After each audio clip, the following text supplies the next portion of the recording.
सीताराम दोस्तों, हमारा टॉपिक है आज का फ्रांसीसी क्रांति। फ्रांस में क्रांति क्यों आई, कैसे आई, क्या कारण थे, क्या परिणाम हुए, अन्य देशों को क्या फायदे हुए, हमने क्या सीखा। आज इन सभी मुद्दों पे हम आपके साथ चर्चा करेंगे। मेरा वही स्टैंडर्ड है, पहले टू द पॉइंट्स, फिर क्वेश्चन और आंसर में आपको समझाने की कोशिश करना। अगर आपको कोई भी चीज़ समझ में ना आए तो प्लीज़ मुझे बताइए, कमेंट बॉक्स में लिखिए, जिससे कि मैं उस चीज़ को सुधार कर सकूं, आपको पुनः से अच्छी तरीके से समझा सकूं। चलिए टाइम में बात किए हुए, लेक्चर दिए बिना हम आगे बढ़ते हैं, जैसा हमेशा बढ़ते रहते हैं। फ्रांस के लोग महंगाई, कर वृद्धि और निरंकुश शासन से बहुत परेशान थे, और फ्रांसीसी क्रांति ने क्या किया, फ्रांस में राजतंत्र को समाप्त कर दिया था। और क्रांति के दौरान किया गया मानव अधिकार का घोषणा पत्र एक नए युग के आगमन का द्योतक था। तो सही बात थी, नए युग के आगमन का द्योतक बना वो। जब 1774 में बुर्बो राजवंश का जो लुई सोलवा, वो लुई था, उसका लुई नाम था, लुई पुई 16 फ्रांस की राजगद्दी पर आसीन हुआ। और जब लुई 16वां फ्रांस की राजगद्दी पर आसीन हुआ तो राजकोष खाली था। कई युद्ध लड़ने के कारण वो कर्ज के बोझ से दबा था, और कर्ज का बोझ दिनों दिन बढ़ता जा रहा था। जब 18वीं सदी में क्या हुआ, फ्रांसीसी समाज 3 स्टेट्स में बट गया, और केवल तीसरे स्टेट के लोग ही अदा करते थे। समझो बात को। 18वीं सदी में क्या हुआ, फ्रांसीसी समाज 3 स्टेट में बटा, और तीसरा जो स्टेट था वही का अदा करता। बताऊँ तीसरा स्टेट कौन सा था। पूरी आबादी में लगभग 90% किसान थे, 60% जमीन पर कुलीनों, चर्च और तीसरे स्टेट्स के अमीरों का अधिकार था। 90% किसान थे, लेकिन 60% जमीन पर, 90% जमीन पर अधिकार होना चाहिए ना उनका, किसानों का, लेकिन ऐसा नहीं था।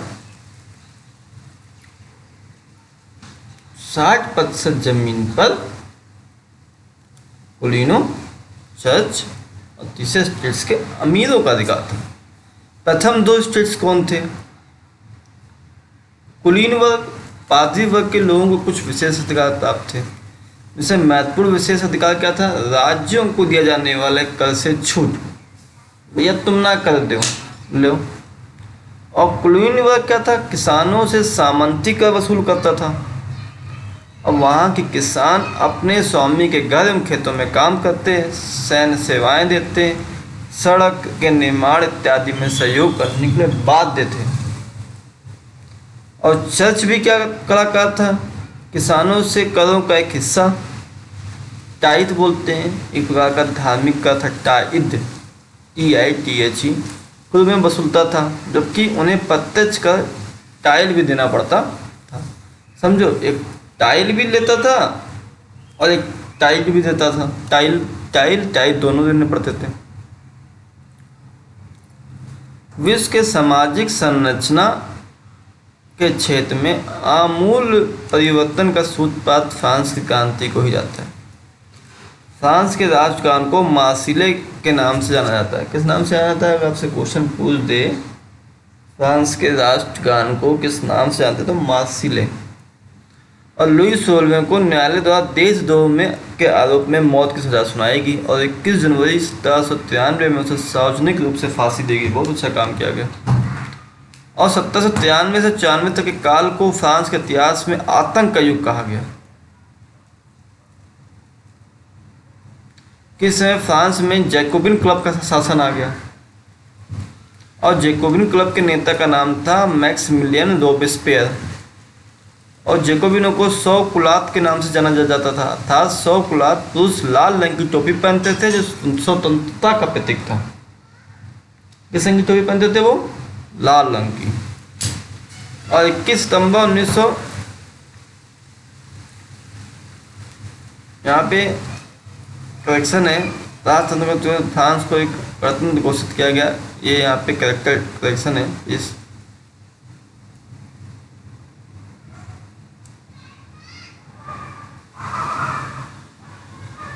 आगे देखिए, गणतंत्र सरकार का वह रूप है जहां सरकार एवं उसके शासक प्रमुख का चुनाव करती है, यही गणतंत्र। और गणतंत्र बनने के बाद फ्रांस में जैकोबिनों का शासन हुआ। रोबेस्पियर सरकार सत्ता में आई। गर्दन से धड़ अलग करने की मशीन को गिल्टिन कहा जाता है और इसका नाम इसके आविष्कारक डॉक्टर गिल्टिन के नाम से पड़ा। मतलब गर्दन से आपका धड़ अलग कर देंगे, उस मशीन को गिल्टिन कहेंगे। और इसको बनाया किसने था? डॉक्टर गिल्टिन ने, तभी नाम पड़ गया। रोबेस्पियर सरकार ने चर्चों को बंद कर दिया, उसके भवनों को बैरक का दफ्तर बना दिया गया। समझ गए आप? मैक्सिमिलियन रोबेस्पियर ने अपनी नीतियां इतनी सख्ती से लागू की कि उसके समर्थक भी तय तय करने लग गए।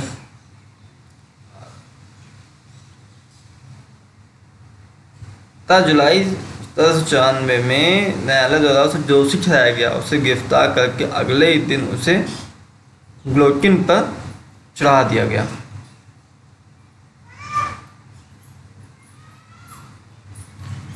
जब जैकोबिन की सरकार का पतन हुआ तो फ्रांस में मध्य वर्ग के जो संपन्न तबके के पास सत्ता आ गई। उन्होंने नया संविधान बनाया, उसमें 2 चुनी हुई परिषदों का प्रावधान रखा गया और इन परिषदों ने 5 सदस्यों वाले कार्यपालिका और डायरेक्टरी को नियुक्त किया। लेकिन फ्रांस में शासन भी डायरेक्टरों के आपसी झगड़ों से नहीं चला। फिर सैनिक तानाशाह नेपोलियन बोनापार्ट का उदय हुआ। तब नेपोलियन बोनापार्ट का उदय हुआ। समझ गए आप? इतना लंबी कहानी हुई। फ्रांस में क्रांतिक शुरुआत किन परिस्थितियों में हुई? लुई 16वें का शासन था, कई बार युद्ध की मार झेली थी, फ्रांस की आर्थिक स्थिति खराब हो चुकी थी, जर्जर हो चुकी थी, उन्हें नए कर बढ़ाने की आवश्यकता थी, मजदूरों व्यवसायियों किसानों का शोषण हो रहा था, मजदूरी महंगाई की दर से नहीं बढ़ रही थी, किसानों की फसलें कड़ाके की ठंडी कड़ा मारी जाती थी, खाने पीने की वस्तुएं आसमान छूने लगी थी। तीसरे स्टेट के जो प्रतिनिधि थे अब खुद को ही नेशनल असेंबली घोषित कर चुके थे। नया संविधान बनाना शुरू कर दिया गया था। उस समय कुछ दार्शनिकों के विचार निरंकुश शासन से पूरा फ्रांस आंदोलित हो गया, यही कारण था। हम लोग सोचते हैं ना कि गरीब तबका, वो तबका, मजदूर वर्ग, उनको दबा देंगे तो सब कुछ चल जाएगा। नहीं, ऐसा नहीं होता है। जिसको आप गरीब और कमज़ोर समझ रखेगा वही शक्तिशाली है। अब किसी भी क्रांति को उठा के देख लीजिए, समझ में आ गया आपको बात को? इसलिए कभी किसी का अपमानित न करें। जिसका जो हिस्सा है उसको उसका हिस्सा देते रहें। ओके। फ्रांसीसी समाज किन तबकों में बदला? किस तबके को क्रांति का फायदा मिला? कौन सा समूह सत्ता छोड़ने के लिए मजबूर हो गया? बताइए। फ्रांसीसी समाज के तीसरे तबके को क्रांति का फायदा मिला। कुलीन वर्ग को सत्ता छोड़नी पड़ी, जनता से सामंतिक कर वसूलते थे वो। पादरी वर्ग को निराशा हुई कि चर्चों को बंद कर दिया गया, चर्चों के भवनों को कार्यालयों में तब्दील कर दिया गया। 19वीं 20वीं सदी की दुनिया के लिए फ्रांसीसी क्रांति कौन सी विरासत छोड़ गई? स्वतंत्रता और जनवादी अधिकारों के विचार फ्रांसीसी क्रांति के महत्वपूर्ण विरासत थे। विश्व के अंधकार देशों के अंदर जहां इस तरह की क्रांति की आवश्यकता थी, उन्हें फ्रांसीसी क्रांति से प्रेरणा मिली। अमेरिका, रूस, इंग्लैंड में भी इसी क्रांति की प्रेरणा से क्रांति हुई और विश्व पटल पर आमूल परिवर्तन हुआ। इस क्रांति की प्रेरणा से विश्व के अनेक देशों में सामाजिक, राजनीतिक, क्रांतिकारी आंदोलन हुए। इस क्रांति से तानाशाही निरंकुश शासकों का अंत हुआ। विश्व जनमानस अपने अधिकारों की रक्षा के लिए आंदोलन को प्रेरित किया। उन जनवादी अधिकारों की सूची बनाइए जो हमें आज मिले हैं, जिनका उद्यम फ्रांसीसी क्रांति में है। जीवन के अधिकार आपको मिले हैं, अभिव्यक्ति की स्वतंत्रता के अधिकार हैं, कानूनी बराबरी के अधिकार हैं, स्वतंत्रता, विधि सम्मत समानता और बंधुत्व के अधिकार हैं। सब फ्रांसीसी क्रांति के ही देन है।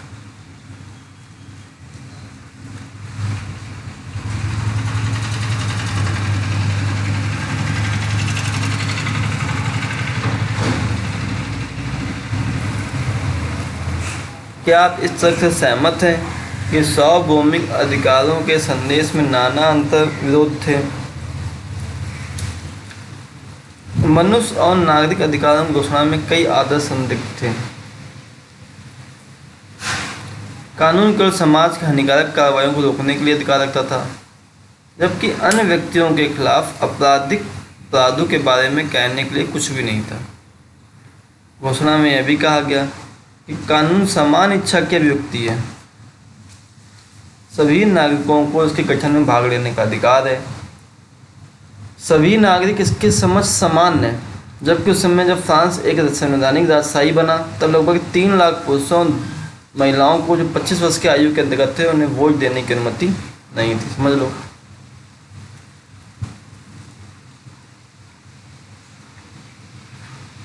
अतः इससे स्पष्ट हो गया कि सार्वभौमिक अधिकार फ्रांसीसी समाज के कुछ वर्गों तक ही सीमित था और संविधान अमीरों के लिए ही उपलब्ध था। नेपोलियन के उदय को कैसे समझा जा सकता है? नेपोलियन बोनापार्ट का जन्म 1769 ईस्वी में रोम सागर के द्वीप कोर्सिका की राजधानी अजासियो में हुआ था। असाधारण प्रतिभा का व्यक्ति था। पेरिस के फौजी स्कूल में शिक्षा प्राप्त की, सेना में भर्ती हुआ, असीम वीरता, साहस, सैनिक योग्यता और उन्नति का सेनापति बन गया। ब्रिटेन, ऑस्ट्रिया, सार्डिनिया के विरुद्ध विजय प्राप्त की इसने। डायरेक्टरी का प्रथम बना, थोड़े समय में फ्रांस का सम्राट बना, योग्यता और कुशलता से फ्रांस में शांति स्थापित कर दी। थोड़ा परीक्षा की प्रश्न देख लीजिए। लुई 16वें फ्रांस की कब आसीन हुआ? 74। गद्दी पर जब लुई 16वां आसीन हुआ फ्रांस, तब उसकी उम्र क्या थी? 20 साल। लुई 16 जब राष्ट्रीय गद्दी पर आसीन हुआ तो वित्तीय संसाधन नष्ट होने के क्या कारण थे? उसने युद्ध खुद लड़े, लंबे समय तक युद्ध चला।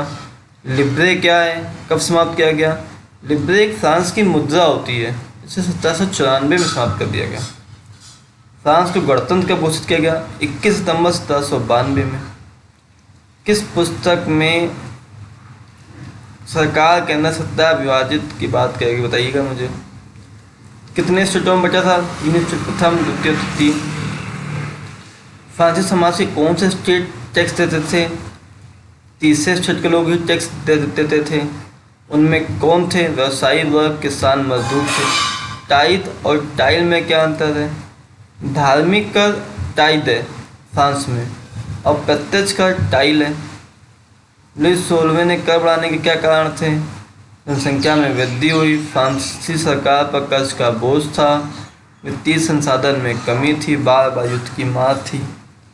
स्टेटस जनरल क्या है? क्या कार्य करता था? एक सरकारी संस्था थी। नए कर की मंजूरी के लिए स्टेटस जनरल की बैठक बुलाई जाती थी। नए प्रस्तावों पर अनुमोदन का कार्य करता था। 1791 में फ्रांसीसी सेना को बनाने का अधिकार किसको सौंपा गया? नेशनल असेंबली को। द सोशल कॉन्ट्रैक्ट पुस्तक किसने लिखी? रूसो ने। लुई 16वें की मृत्यु कब हुई? न्यायालय ने उसको देशद्रोह के आरोप में मौत की सजा सुनाई। 21 जनवरी 1773 में उसे सार्वजनिक रूप से फांसी दी गई। ये भी डेट गलत है।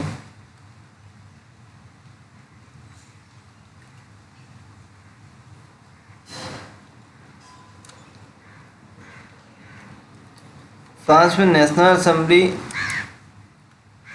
चुनने के मतदान का अधिकार किस प्रकार दिया गया था?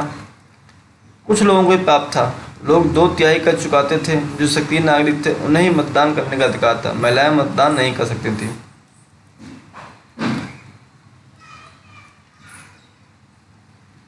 फ्रांस में सम्राट लुई 16वें शासन में सक्रिय निष्क्रिय नागरिक किस आधार पर बांटे गए थे? किसको मतदान का अधिकार था? 25 वर्ष से अधिक उम्र के पुरुष जो 3 दिन की मजदूरी के बराबर कर चुकाते थे, उन्हें सक्रिय नागरिक का दर्जा दिया गया था। शेष सभी पुरुष और महिलाओं को वर्गीकृत किया गया था। लुई 16वें के फिर से कर लगाने की खबर कौन सी व्यवस्था के लोगों ने गुस्से क्यों बढ़ा दिया? फिर से कर लगाने की खबर से विशेषाधिकार वाली व्यवस्था ने लोगों के गुस्से को और बढ़ा दिया।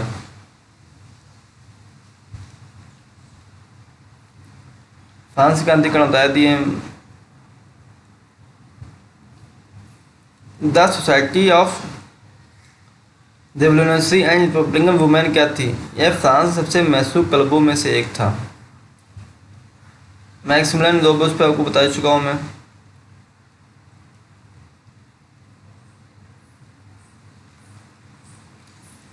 क्रांति के सकदा फ्रांस में महिलाओं की स्थिति में सुधार लाने के लिए क्या लागू किया गया? सरकारी विद्यालयों की स्थापना के साथ ही सभी लड़कियों के लिए स्कूली शिक्षा अनिवार्य बनाई गई। पिता उनकी मर्जी के खिलाफ शादी नहीं कर सकते थे। शादी को स्वैच्छिक अनुबंध माना गया। नागरिक कानूनों के तहत उनका पंजीकरण किया गया। इस कानून में तलाक को कानूनी रूप दिया गया। कानून के अनुसार महिलाएं व्यावसायिक प्रशिक्षण ले सकती थी, कलाकार बन सकती थी, 30 छोटे मोटे व्यवसाय चला सकती थी। डायरेक्टरी क्या है? जैकोबिन सरकार के पतन के बाद फ्रांस में के नए संविधान में तो चुनी हुई जो परिषदों का प्रावधान किया गया, ये परिषदें 5 सदस्यों वाली कार्यपालिका नियुक्त करती थी, जिसे डायरेक्टरी या डायरेक्टरी कहते हैं।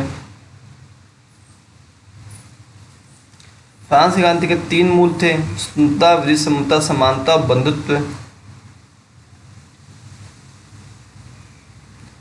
रूसो ने पुस्तक लिखी द सोशल कॉन्ट्रैक्ट पुस्तक।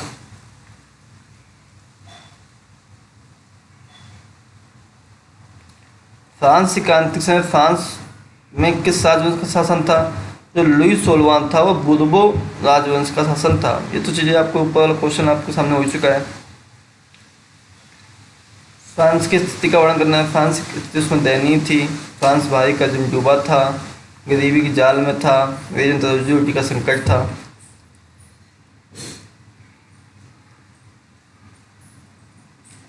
दोस्तों यही सब टॉपिक है, यही सब हो गया है, बार बार रिपीट हो रहे हैं क्वेश्चंस जो बने छापे हैं।